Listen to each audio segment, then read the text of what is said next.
Okay, so you want to buy a gold mine, and honestly, who could blame you? The plan writes itself. Find a hill with gold in it, dig the gold out, sell the gold, then do it again until you get bored of being rich. It is the oldest get-rich scheme on the planet, and unlike most of them, the prize is real. There is actual metal in the actual ground. You just have to go get it. Money isn't the problem for you. You've got the capital, or you can raise it. So let's go shopping. But before we do, here's the strange part. Gold is the one product on Earth that's already money. The price keeps setting records, and the math, on paper, looks about as close to guaranteed as any business ever gets. So you'd think this would be easy. It isn't. You can build a perfectly good gold mine, hire good people, run it exactly the way the textbook says, and still lose money on every single ounce you pull out of the ground. The thing you're selling is money, and you can still go broke selling it. So this is what we're going to figure out. What one of these things actually costs. Where the money really comes from, because it is not where you think.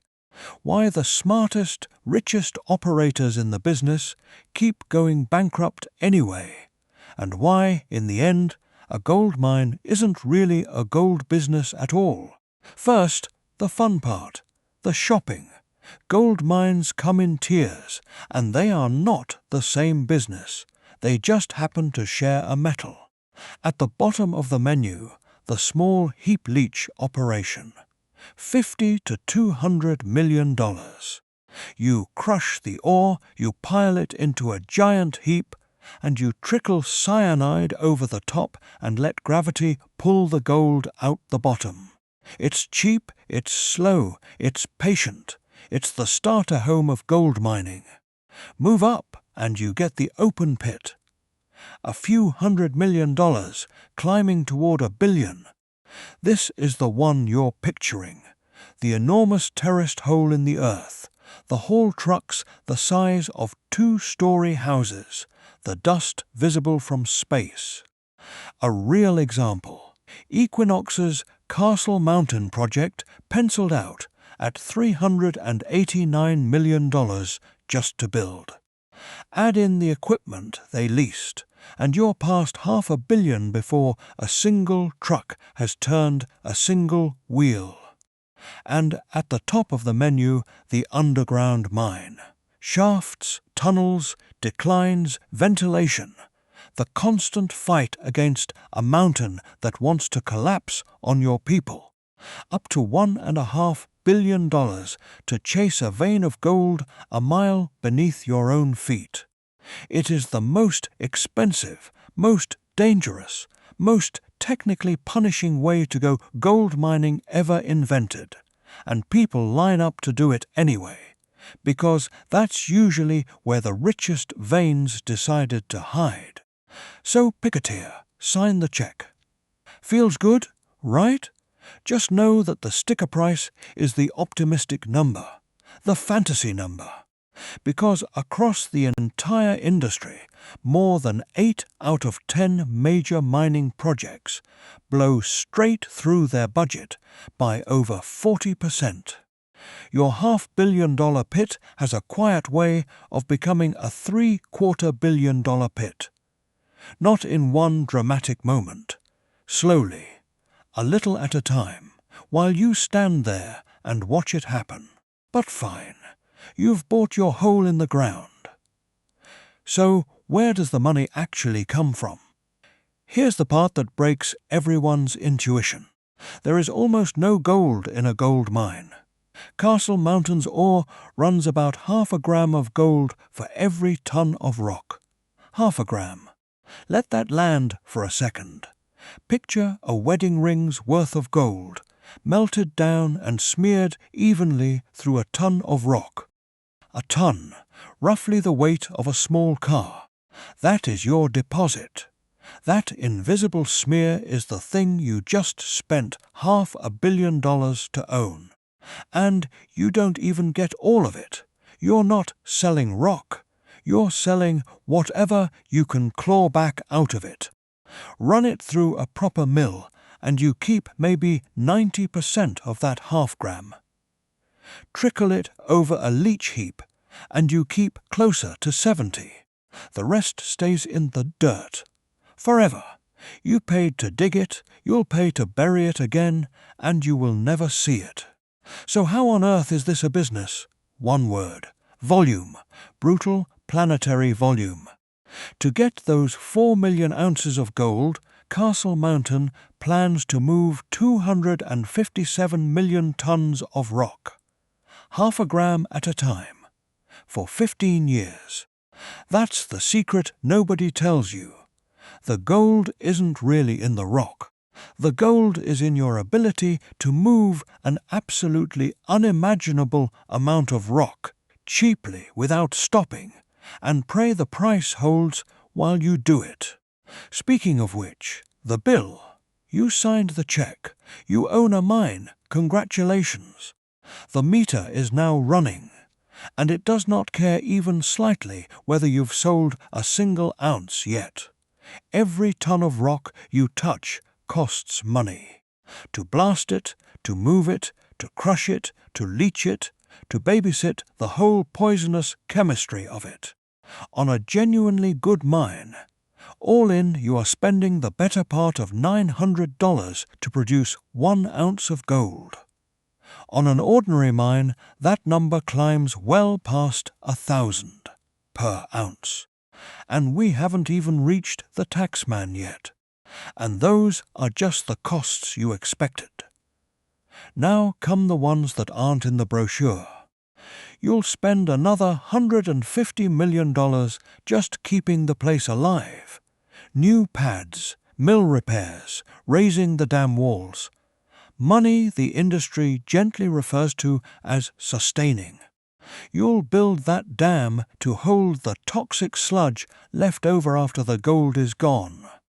$30 to $150 million for a structure you are legally responsible for, essentially forever. And before any of this, you'll spend 3 to 7 years just getting permission to begin. Geologists, hydrologists, lawyers, angry town hall meetings, years of your life and millions of dollars spent producing nothing but paperwork, and then, finally, the government would like its share. In Ghana, that's a 35% tax, plus a royalty that climbs as high as 12% as the gold price rises. Read that again. They take a bigger slice precisely when you're winning. So notice anything, add it all up, and you are hundreds of millions of dollars into this thing. And you still, have not sold 1 ounce of gold. So here's the real question. With all that supposedly guaranteed math, why do the people who own these things keep going broke? It comes down to 2 mistakes made over and over. Mistake 1, the overrun. Remember that 80% statistic? That isn't bad luck. That's the base rate. You budget for the beautiful mine you drew on paper, and then you're forced to build the ugly mine that reality actually hands you.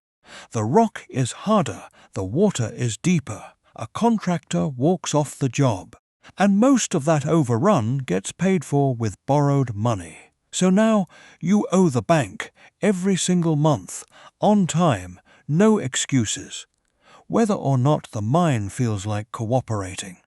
Mistake 2 is quieter, and it's the real killer. Building at the wrong moment. Take the exact same mine. At $1,500 gold, it is worth about $640 million. Now let the price slip just $300, barely a wobble by gold's wild standards, and that very same mine is suddenly worth $140. You did nothing wrong. You dug the identical rock. You paid the identical costs. The market simply exhaled one afternoon, and $500 million of your value quietly vanished. And sometimes you don't even get a mistake. Sometimes the rules just change underneath you. Ghana decided, right in the middle of the cycle, to raise its royalty on everybody. You can plan for Hard Rock. You cannot plan for a parliament.